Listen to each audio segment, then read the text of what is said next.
গতকাল দেখলাম যে একটা সোশ্যাল মিডিয়া ভাইরাল হচ্ছে ভাঙড় থানার সামনে যে কাঠের ব্রিজ আছে দীর্ঘদিন সেটা নির্মাণ করা হয়নি এবং সেটা নিয়ে বিধানসভায় নবশাস্তি বলছে আমি পাস করেছি এবং শওকত মোল্লা বলছে যে তার অনুদান বলছে না আমরাই পাস করেছি। শওকত মোল্লা যে কথাটা বলছে সম্পূর্ণ মিথ্যা কথা, ভুল ভিত্তিহীন কথা। কারণ তিনি যদি তার কোনো কাজ করার হয় নিয়ম অনুযায়ী, সরকারি রুলস অনুযায়ী এবং সাংবিধানিক নিয়ম অনুযায়ী সে তার নিজের বিধানসভায় এখনো পর্যন্ত আপনি যাবেন একদম মৌখালি থেকে ছেড়ে এসে যদি বলি ক্যানিং থেকে শুরু করে তালদি থেকে পুরো রাস্তাগুলো হোঁচট খাবে। একটা গর্ভবতী মা অসুস্থ পেশেন্ট, সেই রাস্তা চলার ক্ষমতা নেই, সেই রাস্তাটা আগে করে রাখা, তারপর ভাঙড়ে এসে করবে আর করে। ভাঙড়ে এসে যেটা করতে পারে সেটা খুন মার্ডার সন্ত্রাস করতে পারে।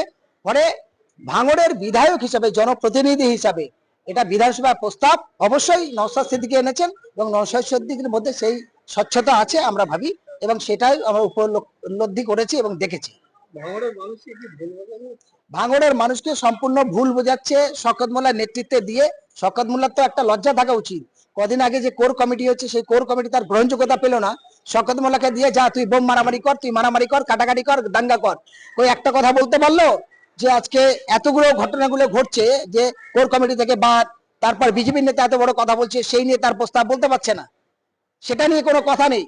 সংখ্যালঘুদের অন্যান্য বিষয় সাবজেক্ট নিয়ে বিধানসভাতে শওকত মোল্লার কোনো কথা নেই, কিন্তু ভাঙড় নিয়ে দাঙ্গা বাঁধাচ্ছে। শওকত মোল্লার একটা কথা জিজ্ঞাসা করুন বা তার দলের নেত্রীকে জিজ্ঞাসা করুন, সারা পশ্চিমবঙ্গে 294টা বিধানসভার মধ্যে কেবল একটাই ভাঙড়ে কেন 12টা থানা হয়েছে, এই জবাব দিতে পারবে শওকত মোল্লা? অন্য বিধানসভাগুলো নেই কেন? এবং ক্যানিং পূর্বে তো ভোটই হয় না, মানুষের গণতান্ত্রিক অধিকার তার প্রয়োগ করতে পারে না, তার বিধানসভার মধ্যে কেন 5টা থানা নেই আর ভাঙড়ে কেন 12টা থানা? এই প্রশ্নের উত্তর শওকত মোল্লা দিতে পারবে না। আমরা দেখেছি যে তোহা সিদ্দিকী ইতিমধ্যে ভাঙড় নিয়ে একটা ইঙ্গিতপূর্ণ বার্তা দিয়েছেন। তিনি বলছেন নওশাদ সিদ্দিকী তার মমতা ব্যানার্জির কথা শুনতে হবে, না হবে ভাঙড়ে নওশাদের বিরুদ্ধে একটা তৃণমূল প্রার্থী দেবে পীরজাদা। তৃণমূল প্রার্থী দেবে দূরের কথা, তোহা সিদ্দিকীর ক্ষমতা থাকলে নিজে ভাঙড়ে দাঁড়িয়ে দেখুক 10,000 ভোট পাবে না, গোহারা হেরে যাবে। তোহা সিদ্দিকীর সারা জীবন দালালি কাজ, সারা জীবন ও তৃণমূলের দালালি করেছে, কখনো বিজেপির দালালি করেছে। ও সেই তৃণমূল নেতাদের মতো অর্থগতি ক্ষমতা ছাড়া আর কিছু বোঝে না। তোহা সিদ্দিকীর মাধ্যম দিয়ে সারা বাংলার একটা ভালো সম্প্রীতির কাজ হয়েছে? আজ পর্যন্ত তোহা সিদ্দিকী কোন সংখ্যালঘুদের হয়ে একটা কথা বলতে পেরেছে? আনিস খানের খুন হয়েছে একটা কথা বলতে পেরেছে? একটা সভা করেছে? আবু সিদ্দিকের খুন হয়েছে একটা কথা বলতে পেরেছে? তারপর সাবির আলী মল্লিককে পিটিয়ে মেরেছে, আরিয়ান বিশ্বাসকে পিটিয়ে মেরেছে, তোহা সিদ্দিকী একটা প্রতিবাদ সভা করতে পেরেছে? ওর কাজ দু একটা ভূ ভাউ কথা বলবে, যে তৃণমূল নেত্রীকে পার চটি চাটবে, ওই চটি চাটারা ওইসব কথা বলবে। ভাঙড়ের মানুষ ওর কথা এবং বাংলার মানুষ তোহা সিদ্দিকীর কথার কেউ গুরুত্ব দেন। অনেক ধন্যবাদ জানাই নওশাদ সিদ্দিকীর প্রস্তাবকে আমরা সমর্থন করি।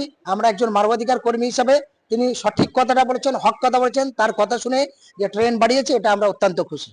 গতকাল দেখলাম যে একটা সোশ্যাল মিডিয়া ভাইরাল হচ্ছে সকল যে 5টি মৌলিক অধিকার আছে, মৌলিক অধিকারে সেই জাতীয় সরকার ফিরিয়ে দিবে, কিন্তু আমার মনে হয় না কোনো তত্ত্বাবধায়ক সরকার উপস্থিত ভারপ্রাপ্ত কোনো ব্যক্তি আসে এইভাবে একটা দেশকে সঠিকভাবে করবে, সংস্কার করে দেশকে সুন্দর সুশৃঙ্খলতা বজায় আনবে, এটা আমি মনে করি না। তবে আমি বলতে চাচ্ছি দেশের জনগণ যদি ওনাকে চাই, উনি চাইলে আমি শুনতেছি যে ছাত্ররা একটা পার্টি গঠন করেছে, জাতীয় নাগরিক পার্টি। হ্যাঁ, ইনকিলাব ইনকিলাব বলে তারা চিল্লাচ্ছে। দেখুন এই ছাত্ররা জুলাই বিপ্লবে যখন আন্দোলন করেছিল, কোঠা না মেধা, মেধা মেধা বলে চিল্লাচ্ছিল বলে। তারপর এর মাঝে একটা কথা শুনেছিলাম, সাবেক প্রধানমন্ত্রী জননেত্রী শেখ হাসিনা নাকি বলেছিল সব রাজাকারের সন্তান। এর মধ্যেও তারা একটা স্লোগান উঠাইছিল, আমি কে তুমি কে, রাজাকার রাজাকার। কে বলেছে? কে বলেছে? হাসিনা সরকার।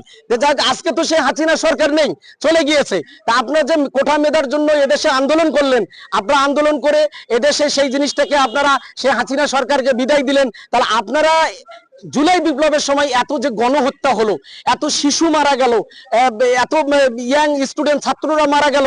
আমি এও শুনেছি যে মিরপুরে এক ছাত্রটার নাম আমার মনে নাই, আমি শুনেছি মিরপুরে এক ছাত্র ঢাকা মিরপুরে সে প্রাইভেট পড়তে বেড়াইছে, সকালে প্রাইভেট পড়তে বের হয়ে সে প্রাইভেট দিয়ে হাঁটতেছে, তখন তাকে প্রশাসন অ্যাটাক করছে, পুলিশ, বাংলাদেশ পুলিশ। সে বলেছে আঙ্কেল আমি এসেছি প্রাইভেট পড়তে, সে কথাটুকু শুননি সেই বাচ্চাকে নাকি ফায়ার করে দিয়েছে। এই কথাটাও আমি শুনেছি এরকম একটা স্টুডেন্টকে। দেখুন এইভাবে এতগুলা স্টুডেন্ট, সাধারণ জনগণ, কৃষক, শ্রমিক জনতা থেকে শুরু করে ছাত্রদের, প্রথমে যদিও ছাত্ররা আন্দোলনটা শুরু করেছিল, তবে আন্দোলনটা আন্দোলনটা কিন্তু পরবর্তী পর্যায়ে দেখেছি সকল শ্রেণীর মানুষ সেখানে যোগ দিয়েছে। শুধু ছাত্ররাই আন্দোলন শেষ করেনি, কিন্তু শুরুটা তারা শুরু করেছিল প্রথম থেকে। তারা ছাত্রদের প্রথম যুক্তি ছিল কোঠানা মেধা, এই নিয়ে আন্দোলন ছিল, কিন্তু আন্দোলনটা তো সব শ্রেণীর মানুষই করেছে। বাংলাদেশে যে সংখ্যালঘু হিন্দুদের উপরে নিপীড়ন চলছে, জি, ভারতবর্ষের থেকে আমরা কিছু খবর পাচ্ছি। আচ্ছা, এটা আপনি বাংলাদেশের একজন বাসিন্দা এবং রিসেন্টলি এসেছেন 9 তারিখে, জি, তো সেইটার প্রতি একটু দৃষ্টিপাত করবেন, এটা কতটা সত্য কতটা মিথ্যা? দেখুন একটা কথা বলি, আমরা প্রবাদে বলেছি কিছু রটে কিছু বটে। প্রবাদে আমরা সবাই জানি কিছু রটে কিছু বটে। যখন একটা জায়গাতে একটা কিছু হয় সেটাকে আমরা 10টা বানাই, তবে একটা তো হয়েছে, আমাদের ধরতে হবে একটা তো হয়েছে। এক যদি না থাকতো সাথে তো আর শূন্য বসাইতে পারতো না।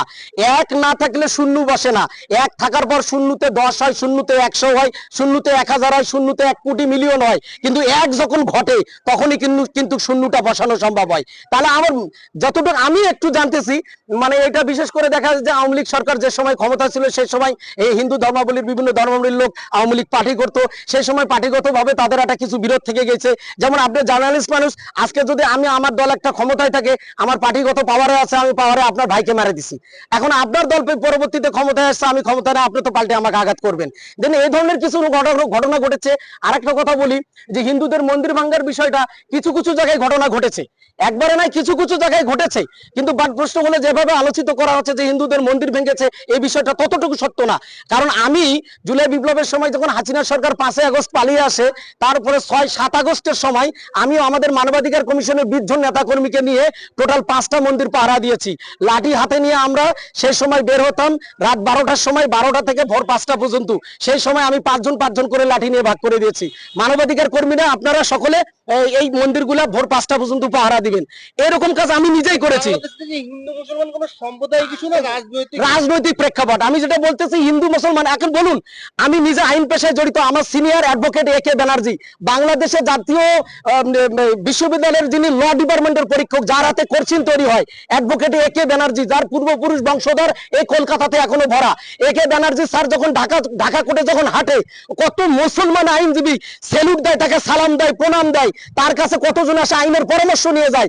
আমার সেই স্যারও ওখানে আছে, যিনি আমার ইন্টারন্যাশনাল হিউম্যান রাইটস কমিশনের একজন লিগ্যাল অ্যাডভাইজার, উনি তো হিন্দু মানুষ।